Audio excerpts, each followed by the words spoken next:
Bismillahirrahmanirrahim. Assalamualaikum warahmatullahi wabarakatuh.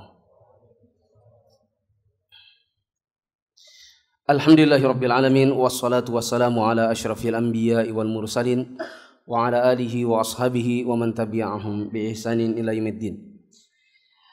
Jamaah hadirin salat salat maghrib yang dirahmati Allah. Ini saya ngantuk memang. Terus terang. Tadi angkat-angkat barang di rumahnya Bapak. Setengah ngantuk, setengah capek, belum ada tidur siang. Nah, mari kita lanjutkan kembali pembahasan buku Hilyah Thalibil Ilmi, perhiasan penuntut ilmu, tulisan Syekh Bakar bin Abdullah Abu Zaid. Sekarang kita masuk di poin ke-31 di halaman 73. Kata penulisnya, hendaklah seorang penuntut ilmu itu memiliki perhiasan pada dirinya.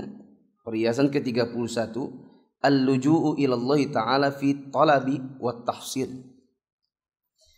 Menyandarkan dirinya kepada Allah Ta'ala dalam menuntut ilmu dan berusaha untuk meraih ilmu.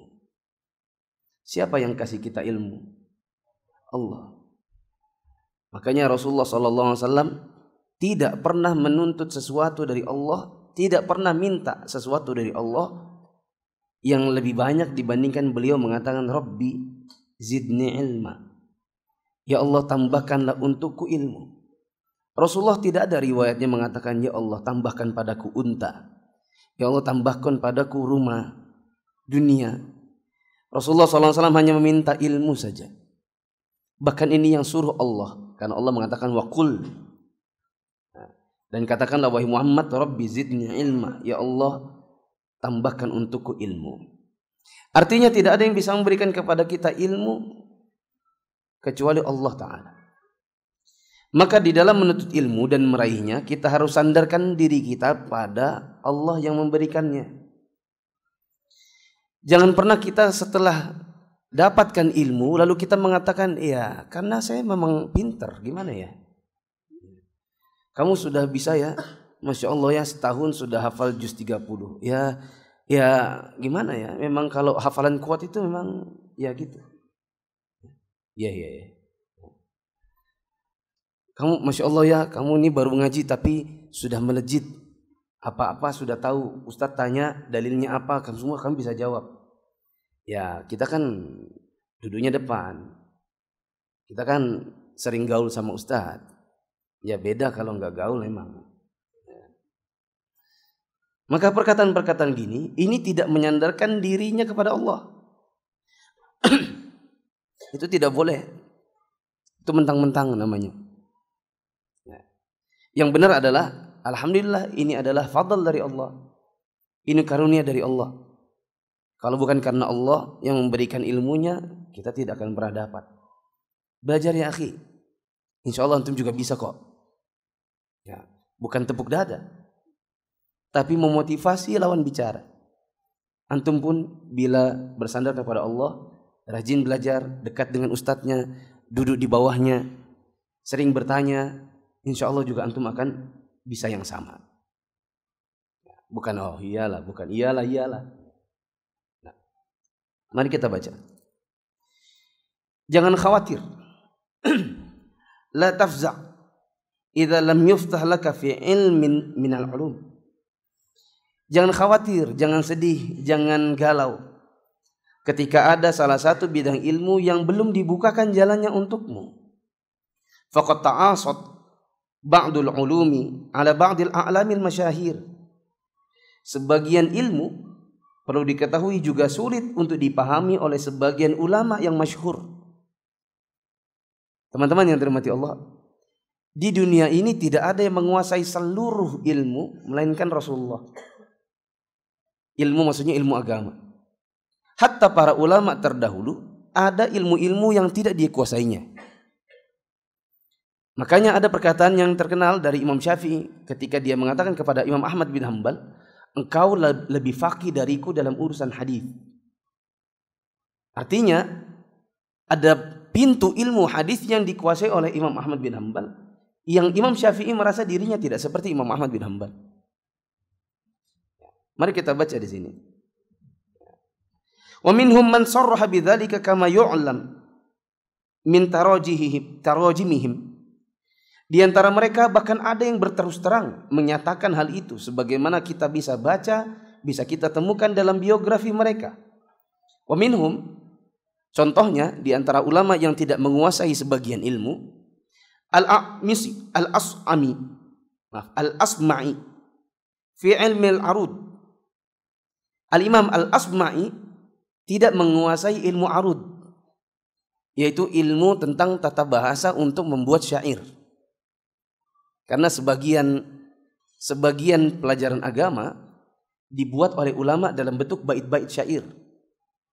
Ilmu waris ada yang bikinkan syairnya, dihafal tentang pembagiannya dengan menghafalkan bait syair. Ilmu mustalahul hadis dibuat dalam bentuk bait syair, ya, seperti dalam Al-Baiquniyah. Ada juga misalnya syarah Nazmul Waraqat. Itu adalah ilmu usul fiqh yang diajarkan dalam bentuk bait-bait syair. Al-Imam Al-Asma'i tidak menguasai ilmu ini.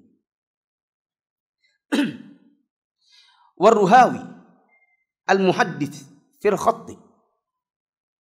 Seorang ahli hadis namanya Imam Ruhawi. Beliau tidak menguasai ilmu khat. Ilmu ini, tulisan Arab. Maksudnya bukan dia nggak bisa nulis Arab, tapi ada ilmu khat, ada khat apa. Kan khat bentuknya macam-macam. Dia tidak menguasai ilmu khat. Wa Ibnu Salah fil mantiq. Al-Imam Ibnu Salah tidak menguasai ilmu mantiq. Wa Abu Muslim An-Nahwi fi ilmi tasrif. Ada Al-Imam Abu Muslim An-Nahwi, beliau kesulitan dalam menguasai ilmu sorof. Jadi kalau antum ikut kelas bahasa Arab kok nggak hafal-hafal tuh sorofnya, ya jangan khawatir. Ada ulama yang tidak menghafalkannya. Tapi jangan juga bilang alhamdulillah. Ya. Berusaha. Kemudian As-Suyuti fil Hisab. Al-Imam As-Suyuti yang dikenal dengan ahli tafsir, beliau tidak menguasai matematika. Tapi jangan juga bilang gini, ya emang matematika itu memang menjengkelkan. Itu tidak ditanya di kubur. Ada ikhwan bilang gini sama anaknya, udah nggak usah belajar matematika, nggak ditanya di kubur. Nah, itu perkataan yang salah. Kenapa? Antum menghitung waris pakai apa? Waris itu nanti butuh KPK loh, bukan Komisi Pemberantasan Korupsi, bukan. KPK dalam matematika apa itu? Kelipatan persatuan terkecil. Itu butuh mengerti KPK. Bilangan prima. Harus tahu. Menghitung zakat. Perperan. Persentase. Kalau tidak belajar matematika, ya nggak bisa menguasai ilmu zakat. Ilmu waris. Dan saya katakan memang ada di antara ulama yang tidak menguasai ilmu waris karena dulu kecilnya tidak belajar matematika. Ya. Dia nggak ngerti seper-seper itu kalau nanti ditambah-tambah. Wa Abu Ubaidah wa Muhammad ibnu Abdul Baqi Al-Ansari wa Abu Hasan Al-Qati'i wa Abu Zakaria Yahya bin Ziyad Al-Farra wa Abu Hamid Al-Ghazali khamsatuhum la yuftah lahum bin nahwi. Imam-imam yang saya sebutkan tadi namanya, kelimanya tidak menguasai ilmu nahwu. Tapi mungkin kalau baca kitab bisa, tapi untuk menyebutkan ini namanya misalnya maf'ul mutlak, ini namanya maf'ul ma'ah, ini namanya itu yang kurang paham.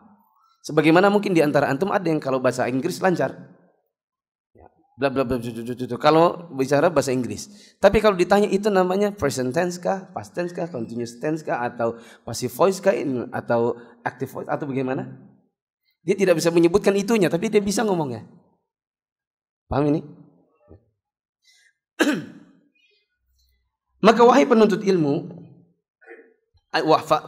ya ayyuhat talib, dha'if ar-raghbah. Dipatkandakanlah semangatmu di dalam menuntut ilmu. Wafza' ila Allah fi du'a wal luju' ilaihi. Datanglah kepada Allah dengan berdoa, bertawakal, wal inkisari baina yadayhi, dan bersimpuhlah di hadapannya, meminta supaya Allah membukakan untukmu pintu-pintu ilmu. Ustaz, saya itu ikut kelas bahasa Arab, Ustaz. Aduh, ganti-ganti sudah ustadznya. Dari 2007 Ustadz Anu ngajar, saya berhenti, ustadznya berhenti. 2008 ustadznya berhenti duluan sebelum saya yang berhenti. Tahun 2009 datang Ustadz Anu, ikut lagi kelas bahasa Arab. Baru tengah jalan gak selesai bukunya, berhenti lagi. Datang Ustadz yang lain, alhamdulillah bisa ngulang lagi. Ngulang terus hanya di bagian depan-depan bukunya saja. Tidak pernah selesai.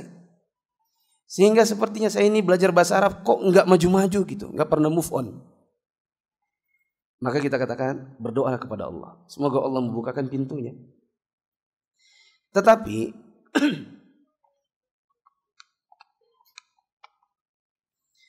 kalau bahasa itu ada dua kemungkinan kenapa kok nggak bisa. Pertama, memang nggak bakat bahasa.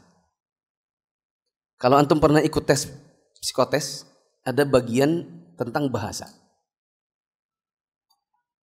Ada di nilai psikotesnya untuk bahasa rendah. Itu berarti menunjukkan memang untuk bahasa si fulan itu kesulitan. Tapi misalnya ada tes krikel yang sifatnya manajemen angka, huruf, tertukar-tukar, besar, kecil, di tes psikotes dia tinggi. Berarti dia tipikal, nanti ke depan tipikal orang yang detail dalam merijit-rijit sesuatu. Ya, biasanya itu teknik IPA nanti kalau sekolahnya. Ya, pelajaran-pelajaran yang sains. Itu kemungkinan pertama, memang gak bakat bahasa. Yang kedua, bakat tapi malas. Kalau tidak hadir tak pernah mengejar. Bahasa itu tantangan paling utamanya adalah ketika antum tidak hadir, antum harus kejar. Bertanya kepada yang hadir, kemarin belajar apa? Minta dijelaskan. Bila antum ada tidak hadir, kemudian tidak mengejarnya, masuk ke pertemuan berikutnya tapi tidak mengetahui pertemuan yang sebelumnya, dijamin cukup 2-3 kali setelah itu antum akan kehilangan pemahaman. Enggak akan paham-paham. Karena bab yang sebelumnya berkaitan dengan yang setelahnya. Ustadz, saya mencoba menghafal juz 30, enggak hafal-hafal. Maka lipat gandakanlah semangat antum dalam menghafal. Meskipun enggak hafal-hafal. Berusahalah berdoa, bertawakal kepada Allah meskipun enggak hafal-hafal. Karena setiap kali antum mencoba menghafal, ternyata tak hafal-hafal, berarti sudah banyak Al-Quran yang antum baca. Ya tidak? Ini gak hafal-hafal nih. Berarti kan antum akan baca terus. Sementara kalau sudah hafal bisa jadi ditinggalkan. Bisa jadi antum tinggalkan. Syekhul Islam Ibnu Taimiyah rahimahullah sering mengucapkan doa ketika kesulitan menafsirkan satu ayat dari kitabullah. Kalau dia kesulitan untuk memahami tafsir dari suatu ayat, maka dia berdoa dengan doa berikut ini. Ya muallima Adam wa Ibrahim, alimni. Wa ya mufahhima Sulaiman, fahhimni. Ya wahai Allah yang mengajarkan Adam dan Ibrahim, maka ajarilah aku. Wahai Allah yang memahamkan Nabi Sulaiman, pahamkanlah aku. Ini doa beliau sendiri. Sebatas yang saya tahu ini bukan doa dari Nabi SAW, tetapi ini ungkapan hatinya. Dia bertawassul dengan sifat-sifat Allah. Karena Allah lah yang memahamkan serta memberikan ilmu kepada para nabi. Maka dia bertawassul dengan sifat Allah dan mengatakan, wahai zat yang memberikan pemahaman kepada para nabi. Dia sebutkan sebagian nama nabinya, Adam, Ibrahim, Sulaiman. Lalu kemudian dia meminta sebagaimana sifatnya. Ya Allah, fahamkanlah aku. Dari sini kita juga bisa mengambil kesimpulan, kalau kita berdoa, maka di antara adabnya adalah menyebutkan nama atau sifat Allah yang berkaitan dengan apa yang kita minta. Misalnya minta pengampunan dosa, maka kita mengucapkan, wahai Allah At-Tawwab, ya, wahai yang menerima taubat, Al-Ghaffar, Al-Ghafur, wahai yang maha memberi ampun. Kalau kita ingin minta rezeki, maka menyebut nama Allah apa? Wahai Allah yang Ar-Razzaq, yang maha memberi rezeki. Nah, wallahu a'lam bishawab. Ke-32, di antara perhiasan seorang penuntut ilmu yang hendaknya dia punya adalah sifat al-amanah al-ilmiyah. Sifat menjaga amanah dalam mengemban ilmu. Di sini disebutkan, yajibu ala talibil ilmi fa'iqut tahalli bil amanati al-ilmiyah fit talabi wa tahammuli wal amali wal balaghi wal ada'. Penuntut ilmu itu harus benar-benar menghiasi dirinya dengan sifat amanah ilmiah, baik dalam belajar, mengemban ilmu, beramal, dan juga menyampaikan ilmu. Fa inna falahal ummati fi salahi a'maliha, karena sesungguhnya kejayaan suatu umat bergantung pada kebaikan amalan mereka. Wa salaha a'maliha fi sihhati ulumiha, dan sebuah umat baru akan benar dalam ilmunya, baru akan benar dan baik amalnya bila benar ilmunya. Wa sihhata ulumiha fi an yakuna rijaluha amna fi ma yarwuna aw yasifun, dan baru akan terjadi yang namanya kebenaran ilmu bila ada sifat amanah pada para ulamanya dalam menyampaikan dan menjelaskan ilmu. Barang siapa berbicara tentang suatu ilmu tanpa keamanahan, maka dia telah menimpakan borok pada ilmu dan membuang lubang di jalan menuju kejayaan umat.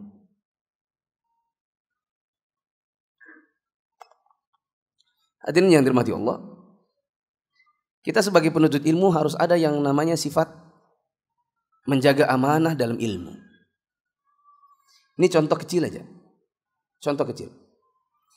Tidak men-share sesuatu kecuali yang memang jelas sumbernya. Itu sifat amanah ilmiah namanya.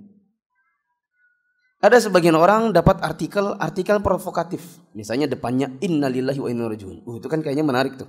Ada sesuatu. Setelah itu berita-berita sesuatu yang sifatnya belum jelas benar tidaknya. Bacalah berikut ini. Jangan sampai terlewatkan. Ada share-share demikian. Pas dibaca, isinya hadis-hadis yang tidak jelas sumbernya. Rasulullah menyebutkan, tapi belakangnya hadis riwayat siapa enggak ada. Di antara sifat amanah ilmiah, artikel yang seperti itu di stop, enggak disebarkan. Dan sifat tidak amanah dalam ilmiah adalah menyebarkan semua yang meskipun seolah-olah menurut dia bagus. Karena tidak semua jamaah yang kita dapati benar, yang kita dapati sudah ada klarifikasi. Tidak semua yang kita dapati meskipun dia bagus sahih. Mungkin kita sering dapat share-sharean bentuknya begini. 10 hari lagi, 3 hari lagi kita akan masuki bulan Rabiul Awal. Maka bersolatlah untuk Rasulullah bla bla bla, karena nanti akan dia bersolat maka dapat ini. Jangan lupa rayakan ini. Share-lah kepada 10 orang. Jangan kau simpan untuk dirimu sendiri. Bila kau simpan maka kau celaka. Dari mana yang begitu? Nah, kalau dapatkan yang demikian, antum lihat siapa yang nulis. Oh, enggak ada. Berarti share tulisan tanpa sandaran ilmu. Enggak jelas siapa yang nulis.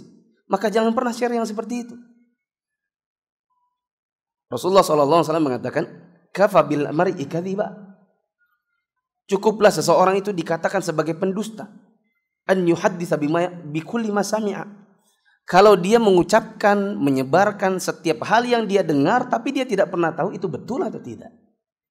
Orang yang menyebarkan semuanya, semua yang didapatkan di-share, itu nanti disebutkan oleh Rasulullah SAW sebagai orang yang pendusta. Sering kali saya punya grup kan ada banyak nih. Ada belajar sunnah, ada majelis ilmu. Kita dapat dia ada suka nge-share. Biasanya artikelnya panjang. Kalau panjang saya belum mau baca sebelum saya scroll dulu ke bawah. Siapa dulu yang nulis? Nggak ada.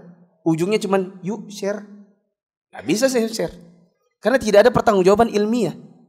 Kalau seandainya artikel ini salah, siapa yang mau bertanggung jawab? Paham ini jemaah? Termasuk di antara amanah ilmiah, kalau ada sandaran penulisnya fulan, ditulis oleh fulan, jangan ganti nama antum. Ada orang, bagus banget nih artikel.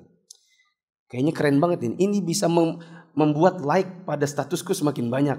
Followerku jadi tambah semakin banyak. Instagramku ini bakalan melejit. Di-share, diganti namanya.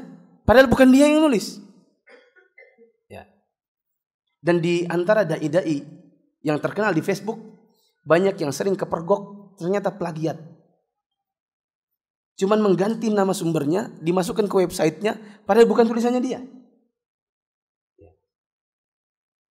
Ada Facebooker namanya Abu Anu. Atu Anu. Ketahuan berapa kali plagiat. Situsnya Anu diambil, dicomot, ganti sedikit-sedikit, nama-nama fulan diganti namanya.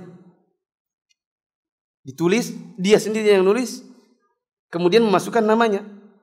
Telah ditanyakan kepada Al-Ustadz Anu. Padahal dia nulis sendiri. Dicocokkan dengan ada artikel di situs yang lain, plak gitu. Sama persis, hanya beda nama. Ya. Dan kelihatan berkali-kali. Kalau ada beberapa tulisan kok sama terus dengan situs-situs yang lain, ini pasti apa? Plagiat. Itu bukan sifat amanah ilmiah, itu bohong namanya, pendusta. Maka jangan dia ganti namanya nama antum. Sama juga, jangan dihilangkan namanya kalau memang ada namanya. Seolah-olah nanti itu yang punya antum. Karena ada orang gini, hapus aja namanya, tak share, kan nanti ada akunku. Ya semoga aja orang mengira itu aku. Memang gak ada namanya, tapi memang dihilangkan, bukan diganti dengan namanya, tapi dihilangkan nama penulisnya supaya dikira dia yang tulis. Ya. Dan kita beberapa kali di grup, ya, ada beberapa kali di grup, bahkan ada sebagian dai di situ yang dikenal di negeri ini. Walhamdulillah bukan dai sunnah. Ya. Beberapa kali nge-share, ada sebagian yang tanya, ini dapat dari mana? Kopas aja. Dapat dari mana? Kopas aja. Kok kopas terus? Tapi tak pernah menyebutkan kopas kecuali setelah ditanya. Ditanya dulu baru ngomong kopas. Ditanya dulu baru kopas. Dan ini jangan jamaah. Itu bukan amanah ilmiah. Itu dusta ilmiah. Ya. Itu botek-botek. Ya. Tulis nanti supaya nanti kalau ada yang share, ku dapatkan dari statusnya Ustadz Anu. Jadilah punyanya jadi. Padahal itu bukan punyanya. Termasuk di antara bentuk amanah ilmiah adalah kalau antum menukil perkataan seseorang, nukil sebagaimana yang dia omongin, jangan ditambah, jangan dikurang. Saya pernah mendengar Al-Ustadz Anu berkata, apa katanya jangan ditambah, jangan dikurang. Apalagi antum menyimpulkan dengan simpulan yang berbeda. Ada beberapa kali saya dapati dinukil dari saya dengan kesimpulan yang saya tidak pernah bicara begitu. Berkelahilah dua ikhwan. Ustadz Mufri bilang begini, ikhwan ini bilang masa sih begitu? Nukillah. Ya. Kemudian ditanyakan kepada saya bilang saya nggak pernah bilang gitu. Yang saya bilang anu. Adalah suatu hari seorang ikhwan berkata, Ustadz, kenapa kok antum begini? Kepada saya. Karena Rasulullah SAW mengatakan begini-gini. Ada dalil yang mengatakan gini. Ustadz Anu bilang begitu, beda. Kebetulan yang nukil Ustadz Abdurrahman. Ya. Ustadz Abdurrahman bilang gak gitu. Tadi malam beliau ceramah. Masa sih? Gak yakin sih. Iya Ustadz, saya dengar Ustadz Abdurrahman bilang gitu. Tak tanya loh ya sama Ustadz Abdurrahman. Awas antum. Tak tanya Ustadz Abdurrahman. Ustadz antum bilang gini-gini. Enggak, gini. Itu salah nukilnya. Saya sudah tanya Ustadz Abdurrahman. Nukilnya enggak seperti yang antum bilang. Beliau bilangnya begini dan begitu. Waktu itu kasusnya tentang hukum sholat witir lagi setelah witir. Tahajud lagi setelah tarawih plus witir. Ada ikhwan yang bilang, masa antum gini-gini? Terus dia bilang, Ustadz Abdurrahman yang bilang begini begitu. Tak tanya Ustadz Abdurrahmannya, enggak, saya enggak bilang begitu. Tak datangin besok malamnya. Antum bilang gini kan kemarin?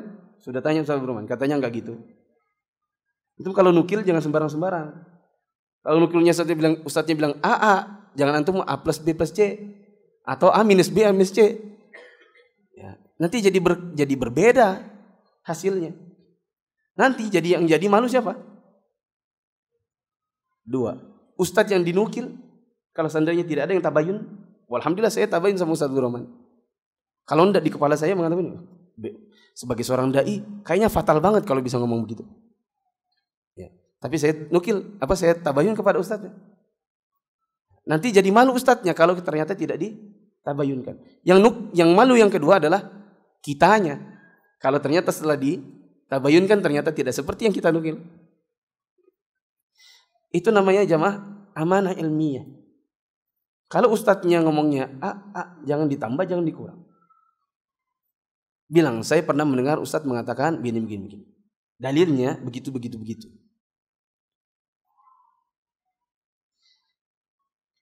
Kita baca lagi. Kelompok-kelompok yang berafiliasi kepada ilmu tidak pernah steril dari orang-orang yang tujuannya menuntut ilmu bukan untuk berhias dengan perilaku utama atau memberi orang lain manfaat dengan ilmu yang telah mereka ketahui. Orang-orang seperti mereka itu, engkau tidak bisa menemukan sifat amanah bersemayam dalam diri mereka. Jamaah yang dirahmati Allah, saya berdakwah sejak tahun 2006, sudah 11 tahun. Bahkan saya dai cilik sebenarnya dulu, waktu di Balikpapan. Umur sekitar 97 saya keliling-keliling Balikpapan sebagai dai cilik. Mungkin antum pernah nonton saya kali, waktu kecil ya, anak kecil. Keliling-keliling Balikpapan. Dalam proses perjalanan saya mengajar berdakwah selama 11 tahun, saya sering kali mendapatkan di sebuah majelis, di majelis saya ada tipikal orang yang datang bukan belajar, tapi menjaga yang salah, nungguin salahnya. Mereka bukan mau belajar ilmu, mereka nungguin. Nanti kalau ada yang salah, awas itu. Nah itu dah. Dan saya bisa amati itu nanti setelah gini. Kan kelihatan kan dari sini. Nah, tuh. Terus dia ngomong sendiri sama sebelahnya. Dan setelah itu nanti lama-lama saya gali-gali, ternyata saya dapati ikhwan ini rupanya bukan betul-betul orang yang mau belajar sunnah, tapi maunya belajar harokah. Di antara kejadiannya tahun 2008. Saya ngisi pengajian, ibu-ibu, bapak-bapak dipisah, berhijab, ngisi ceramah pokoknya tentang terorisme. Setelah selesai, saya ngaji. Ada ikhwan-ikhwan di belakang duduk. Tapi sepanjang ngajian bicara sendiri. Setelah saya katakan begini dan begitu, saya jelaskan tentang perbuatan ngebom di Bali dan lain-lain, itu adalah perbuatan yang salah. Itu bukan mati syahid, tapi mati sangit. Nah, setelah saya jelaskan dan lain-lain, akhirnya ketika saya tanya, silakan kalau ada yang mau bertanya, angkat tanganlah dia dulu. Karena nggak ada yang angkat tangan selain dia, gue setuju lah. Ya silakan. Orang yang tadinya datang terlambat, datang tiba ngobrol, sepanjang kajian dia ngobrol, ujung-ujungnya pas pertama saya tanya siapa yang bertanya, dia orang pertama bertanya. Apa yang dia katakan? Boleh nggak saya maju ke depan? Maju ke depan? Kok ada saya ngisi pengajian tiba-tiba orang bilang saya boleh nggak saya maju ke depan? Saya bilang oh ya silakan. Jalan dia dilihatin orang maju, rupanya mau pinjam mic, terus mau jadi pembicara pembanding. Saya kasihlah tempat saya, silakan duduk. Ya. Jadi jamaah cerima ada 12 menit ceramah. Ya. Apakah ini adab? Ini bukan tipikal orang beradab. Ini bukan tipikal orang yang mau cari kebenaran. Kalau orang mau cari kebenaran, kalaupun tidak berseberangan, bukan di majelis minta tempat, minta mic. Tunggu selesai, diskusi atau bagaimana. Tunjukkan bahwa Anda memang betul-betul seorang penuntut ilmu. Penuntut ilmu tipikalnya bukan begitu. Lama kali 5 menit, orang akhirnya bicara sendiri karena orang sudah tidak respect dengan dia. Setelah selesai, sudah 12 menit loh untuk bicara. Ini kajian loh. Oh ya sudah, ya jamaah sudah selesai. Akhirnya saya hanya bisa, jadi intinya begini. Harusnya tabayan dulu dong sama Imam Samudra. Betul nggak dia yang ngomong? Dia ngebom. Harusnya ini dong. Sudah selesai, maka saya tanya, jamaah dirahmati Allah, antum yakin Abu Lahab itu masuk neraka? Yakin. Yakin nggak? Yakin. Dari mana yakinnya? Kan antum nggak pernah tabayun sama Abu Lahabnya. Gimana? Antum ketemu aja nggak pernah, tanya-tanya perbuatannya, betulkah dia itu benar atau enggak? Karena antum nggak pernah nanya kan sama Abu Lahab. Kok antum yakin dia masuk neraka? Saya bilang, karena ada bukti otentik, ada sumber otentik yang mengatakannya, yaitu Al-Quran. Betul? Betul. Karena Al-Quran yang bicara otentik, makanya antum percaya. Betul? Betul. Saya bilang Imam Samudra yang ngebom itu karena dia sendiri yang nulis bukunya. Kan dia punya buku judulnya Aku Melawan Teroris, tulisan Imam Samudra. Di dalamnya dia akui bahwa dia yang ngebom. Kok bilang tabayun dulu? Ya. Saya katakan balik lagi. Selama ada sebuah pengajian yang intisabnya kepada ilmu, di dalamnya mesti akan tidak pernah steril dengan orang-orang yang duduk tapi tidak mau cari ilmu. Di antaranya ada yang memang cari salahnya. Ada ustadz di Jogja dulu, guru saya, ya, suka mengisi ceramah, dan dia bilang ada satu orang yang setiap kali dia datang, kan hafal tuh bisa dilihat dari meja. Setiap dia datang, dia hanya meletakkan recorder di salon. Setelah itu dia keluar duduk. Kalau kajian selesai, dia balik lagi ambil salon terus dia pulang. Setiap kali kajian begitu. Kalau naruh recorder di salon terus duduk, mungkin ingin buat murojaah. Tapi kalau setelah naruh di salon terus keluar, nanti kalau sudah selesai baru masuk lagi, dan tiap kali kajian begitu, itu mau cari apa kira-kira? Mau cari bentuk-bentuk yang salah. Nah, itu namanya pengkhianat dalam majelis ilmu. Dan saya sudah beberapa kali katakan, kalau ada ustadz mengisi pengajian, antum tidak cocok, tidak usah cari salahnya, antum keluar aja daripada menghabiskan waktu. Gak cocok nih, nyelekit nih telinga saya nih. Udah keluar aja. Antum ngaji lebih dapat pahala, bermanfaat. Daripada antum sibuk mendengarkan, menunggu yang salah, mencatat mana yang salah, setelah itu mau membantah.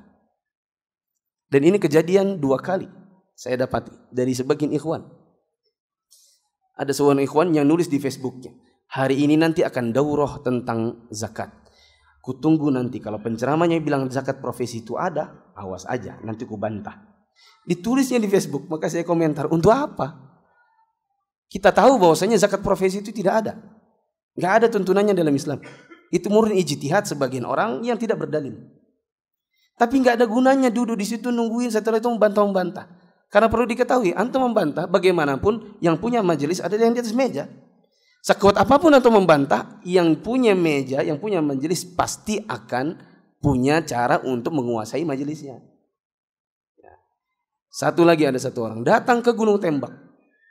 Ada daurah di sana tentang akidah, bla bla bla, duduk lama, akhirnya bicara di tengah-tengah hadirin pun menjelaskan tentang apa itu salaf. Dan jadi fitnah jadinya. Untuk apa menghadiri kalau seandainya antum hanya menghadiri untuk sekedar menunggu yang salah atau ingin membantah pembicaranya. Mending antum pulang di rumah baca Quran, itu lebih bermanfaat. Karena sibuk bantah membantah itu ngeraskan hati sebenarnya. Dan saya katakan sibuk bantah membantah di dalam media sosial, Facebook dan yang semacamnya, itu hanya bikin sholat antum gak khusyuk. Menyibukkan diri dengan bantah-membantah dengan orang, halal haramnya tulang, najis tidaknya kotoran kucing.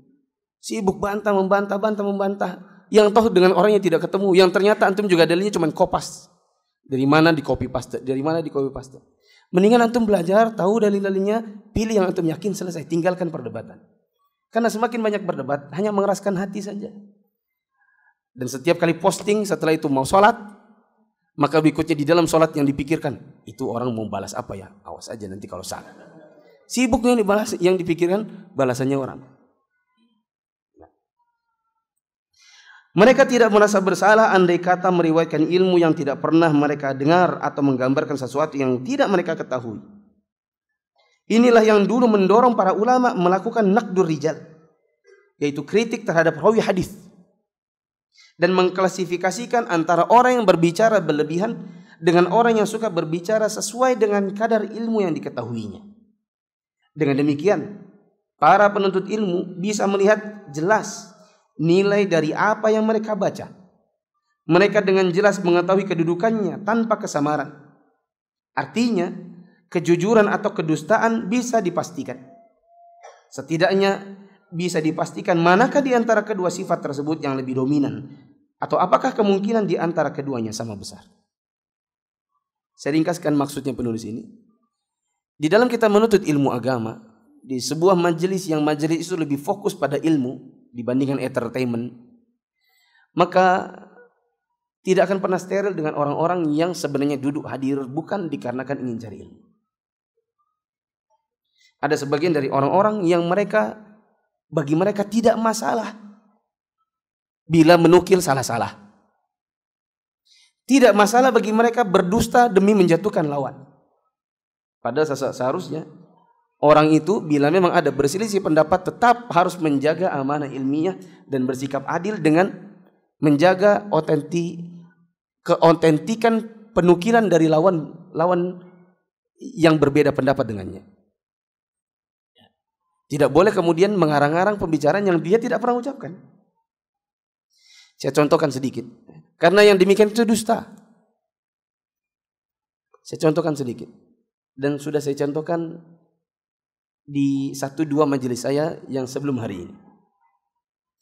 Ada sebagian dai, saya tidak perlu sebutkan namanya, tapi di mana-mana khutbah Jumat mesti temanya itu. Apa itu? Ingin menyindir-nyindir orang yang ikut kajian sunnah. Misalnya dengan mengatakan orang-orang itu mereka mengkafling surga. Orang-orang itu merasa dirinya pasti masuk surga. Orang-orang itu kalau ngelihat yang berbeda dengan kelompoknya merasa yang lain itu pasti masuk neraka. Maka ini jangan sampai maunya hanya ngaji yang sunnah-sunnah saja, yang lainnya juga dong. Tidak jauh perkataan saya dengan apa yang dinukilkan oleh sebagian ikhwan di masjid anu, di masjid anu, di masjid anu, yang orangnya sama, itu aja. Qadarullah, saya belum pernah ketemu kecuali 1 kali berduduk bersebelahan. Dan waktu itu belum saling kenal. Seandainya ada kesempatan, dan saya belum tahu itu kapan, mungkin saya harus mencari orang yang bisa menyampaikan pesan kepada beliau, di mana saya meminta saya ditemani 2 ikhwan, beliau ditemani 2 orang temannya, kita bertemu berenam kah? Ketemu dengan 1 orang sebagai penentu, hakim yang melihat yang mana dusta, yang mana tidak. Saya ingin mengatakan, sebutkan 1 saja. Sebutkan 1 nama saja. Ada ustadz mengatakan dirinya adalah ustadz sunnah, lalu mengatakan kita pasti masuk surga dan yang bukan kita pasti masuk neraka. Sebutkan 1 nama saja. Mana orangnya? Dan saya belum pernah sama sekali. Saya belajar dari guru-guru yang sudah senior. Ustadz Yazid, Ustadz Abdul Hakim, Ustadz Abu Ihsan, ustadz-ustadz yang lainnya. Yang lebih senior secara ilmu, secara umur. Belum pernah sekalipun saya mendengar ada ustadz sunnah lulusan Madinah misalnya mengatakan siapa yang ikut kajian sunnah pasti masuk surga dan yang bukan kajian sunnah pasti masuk neraka. Belum pernah. Yang ada sebaliknya. Ikhwan, kita mengikuti sunnah tapi jangan pernah yakin dengan pasti antum masuk surga. Antum hanya boleh berharap saja. Dan jangan pernah menjustifikasi orang-orang yang berseberangan dengan kita pasti masuk neraka. Karena bisa jadi hidayah terbalik. Hari ini antum di atas sunnah, besok antum di atas bid'ah. Mereka yang sekarang ini di atas bid'ah, bisa jadi suatu saat Allah beri mereka hidayah masuk ke dalam sunnah. Belum pernah ada nukilan seperti yang dituduhkan oleh khotib itu. Belum pernah. Bila ada, tunjukkan kepada saya. Dan saya pastikan, bila saya kenal dengan orangnya, saya akan telepon. Saya akan mengatakan, antum ustadz sunnah, ustadz salaf, kok bisa-bisanya mengatakan ada orang pasti masuk neraka? Yang bukan, yang antum pasti masuk surga. Bila ada, tunjukkan kepada kita. Siapa orang? Mana di TV Roja? Sebutkan 1 nama saja. Dan saya pastikan ustadznya akan dikeluarkan. Ya. Karena saya bagian dari TV Roja. Di mana bagian saya mengisi di sana. Mengisi walaupun hanya dengan murattal. Saya pengisi di masjidnya. Saya kenal dengan ustadz-ustadz pembinanya. Saya akan sampaikan bila ada memang betul-betul bukti otentik. Ada ustadz sunnah. Apalagi yang ngisi di Roja mengatakan kita pasti masuk surga dan orang yang bukan kita pasti masuk neraka. insya Allah beliau akan dikeluarkan dari TV itu. Karena itu bertentangan dengan akidah Ahlussunnah. Akidahnya Ahlussunnah adalah meyakini kita berharap bisa masuk surga. Dan kita berdakwah agar orang juga bisa masuk surga. Ya. Maka jamaah yang dirahmati Allah, amanah ilmiah. Jangan nukil kecuali pasti otentik dan benar. Jangan mengatakan yang orang tidak pernah bilang. Si fulan mengatakan begini, padahal dia tidak pernah bilang begitu. Jangan pernah menukil tanpa sumber. Kalau ada sumbernya, jangan hilangkan sumbernya. Bila ada sumbernya, jangan ganti dengan nama antum, supaya antum seolah-olah antumlah pemilik perkataannya. Wallahu a'lam bishawab. 1917. Saya ringkas. Di antara hal yang kita pelajari pada malam hari ini, sebagai seorang penuntut ilmu, jangan menyerah. Bila ada yang kita tidak kuasai, ketahuilah bahwa para ulama di zaman dahulu pun tidak menguasai seluruh ilmu. Ada yang kurang dari sisi ilmu balaghah, ada yang kurang dari sisi ilmu bahasa, ada yang kurang bisa matematika, ada yang kurang dari sisi ilmu waris, ada yang kurang dari sisi ilmu hadis. Dan saya katakan sama juga ustadz di zaman ini. Ada ustadz yang gilanya dengan muamalah. Ada ustadz yang sukanya dengan waris. Ada ustadz yang sukanya dengan hadis. Ada yang suka dengan akidah dan manhaj. Maka jangan bilang gini, aku suka dengan itu. Ustadz itu sepaket, semuanya kita dapat. Enggak. Antum gali lagi, pasti ada kekurangan pada ilmunya. Termasuk saya. Antum akan dapati, kebiasaan antum belajar kepada saya, antum akan dapati begitu banyak kekurangan pada ilmu saya. Saya hanya mengajarkan apa yang saya tahu.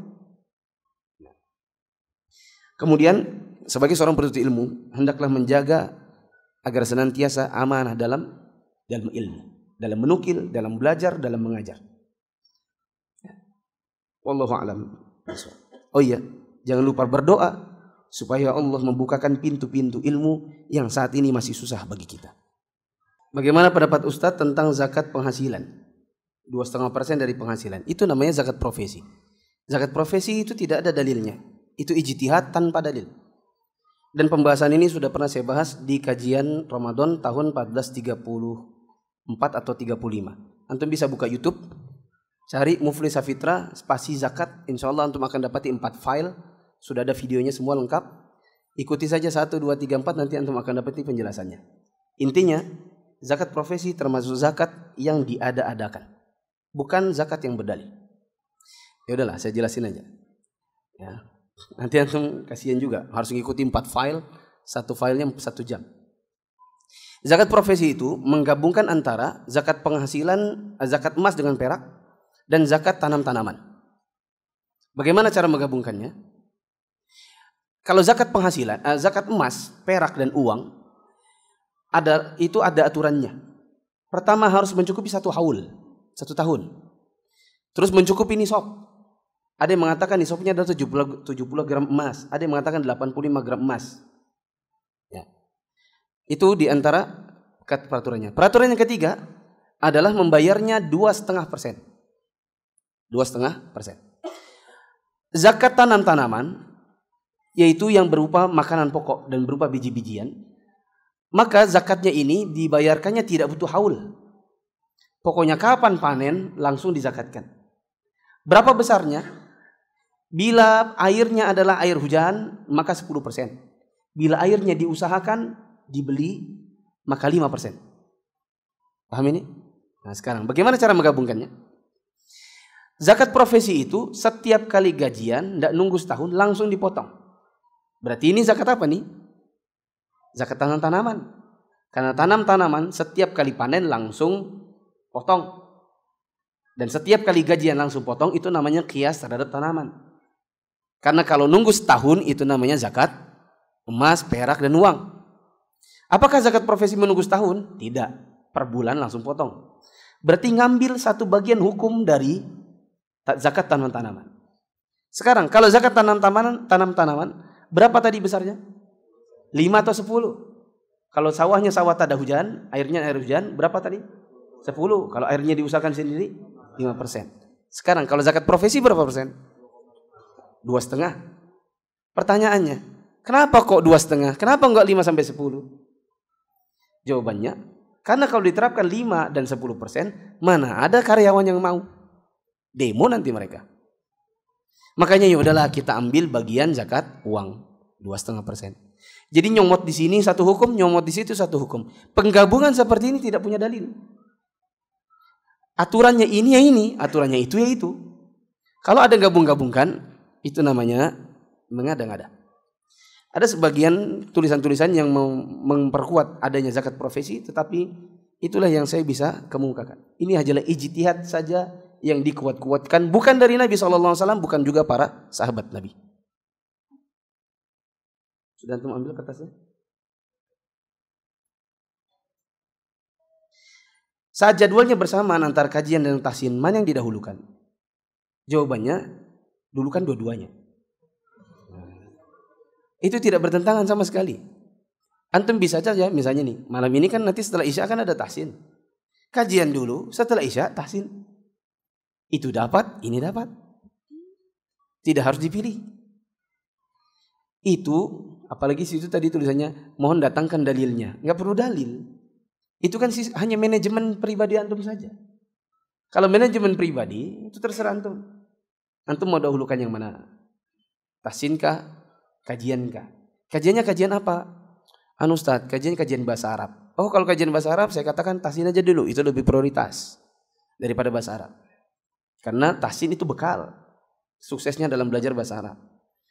Kajiannya apa sih? Akidah Ustaz. Oh, penting juga itu. Ustaz, saya baru tobat, jadi saya ikut Hilatul Ibni. Oh, penting itu buat yang baru tobat. Ada tahsin setelahnya.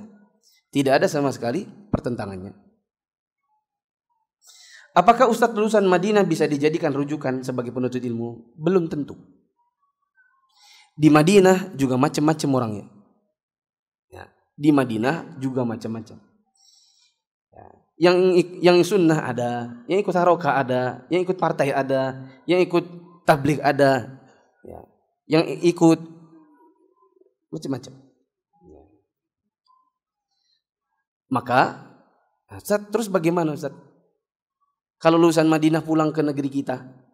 Jawabannya, lulusan Madinah ini jangan langsung dipakai sebelum antum tanya kepada ustadz-ustadz senior yang di Madinah, orang ini recommended atau enggak. Saya katakan, ribuan anak Indonesia belajar di Madinah, tak semuanya betul-betul recommended. Sebagian yang pemalas, itu tentu tidak recommended. Adakah di Madinah yang pemalas? Banyak. Antum bayangkan yang diterima per semester angka 1.000. Sekarang berapa sih yang pulang dan jadi ustaz? Hitung jari nggak nyampe 1.000. 100 lah. Mana yang 900? Itulah yang selama di Madinah sebagian dari mereka pemalas. Kalau datang mukafaah, datang beasiswa, kerjanya melancong. Dan ada. Saya katakan bukan tidak ada, ada. Kalau sudah datang mukafaah, ganti gadget, ganti HP langsung. Bahkan di kampus saya dulu S2 syariah main PS.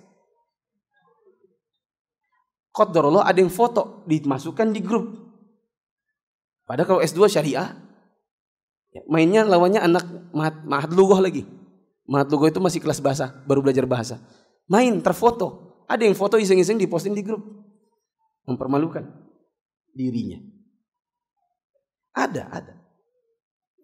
Oleh karenanya, tidak semua. Untuk tahu mana yang betul-betul recommended atau tidak, tanya kepada yang kita yakini. Misal, ada orang Madinah, lulusan Madinah pulang ke Balikpapan. Saya tidak mengenalnya, maka saya akan bertanya kepada ustadz yang di sana. Saya mungkin akan tanya kepada ustadz, misalnya Musyaffa, yang dokter, Ustadz Abdullah Roy, Ustadz Haikal. Kemudian saya bertanya, kenalkah dengan nama ini? Oh ya kenal. Bagaimana Ustaz? Masya Allah, orangnya baik, akhlaknya baik, rajin menuntut ilmu, sering di masjid. Ajaklah dia berdakwah. Maka saya ajak dakwah. Tapi kalau jangan, dia sudah nggak jelas, nggak pernah belajar, ujian suka terlambat, nilainya itu CD. Maka tentunya saya tidak akan ajak mengajar. Saya tidak akan. Ya kalau dia mau buka kajian sendiri silakan aja. Tapi untuk saya bilang ngaji sama dia, enggak. Saya tidak akan rekomendasikan orang yang track recordnya menurut sebagian orang yang tahu di sana, ini bukan track record orang yang betul-betul nuntut ilmu.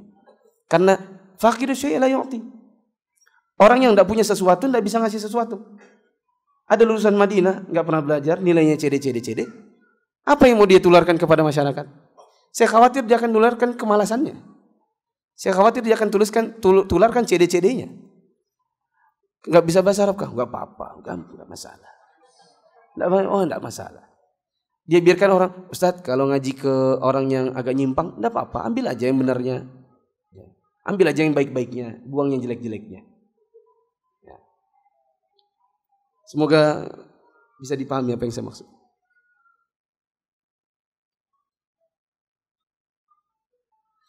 Bolehkah menjual sesuatu pada orang yang bekerja sebagai pegawai bank atau asuransi? Ada khilaf gini, apa yang dijual? Saya menjual sesuatu Ustaz yang ada hubungannya sama banknya, seperti ATK, jadi suppliernya bahkan, maka haram. Allah mengatakan wala ta'awanu 'alal itsmi wal 'udwan. Jangan tolong-menolong dalam dosa dan permusuhan. Dan menjadi supplier di bank itu adalah supplier riba. Pendapatannya adalah pendapatan yang langsung berhubungan dengan ribanya. Ustadz, bukan Ustadz, saya cuma jualan gorengan di depan, jualan gado-gado. Yang beli kadang-kadang saya lihat bet pegawai bank.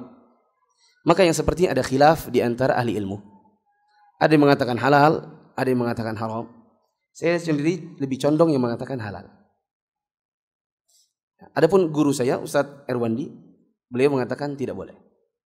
Waktu itu kami pernah diskusi, saya bilang, setahu saya halal Ustaz. Saya pernah dengar dari Syekh anu mengatakan halal.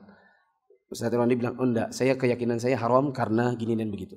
Beliau nukil ada pendapat, kalau masalah Ibnu Abidin yang mengatakan begini dan begitu. Ya. Wallahu a'lam bishawab. Ingat, kalau langsung ada hubungannya sama ribanya haram. Tapi kalau tidak ada hubungannya dengan ribanya, maka ada khilaf di antara ahli ilmu. Maka ambillah yang lebih meyakinkan antum, tinggalkan yang ragu-ragu. Subhanakallahumma wa bihamdika asyhadu an la ilaha illa anta astaghfiruka wa atubu ilaik. Wassalamualaikum warahmatullahi wabarakatuh.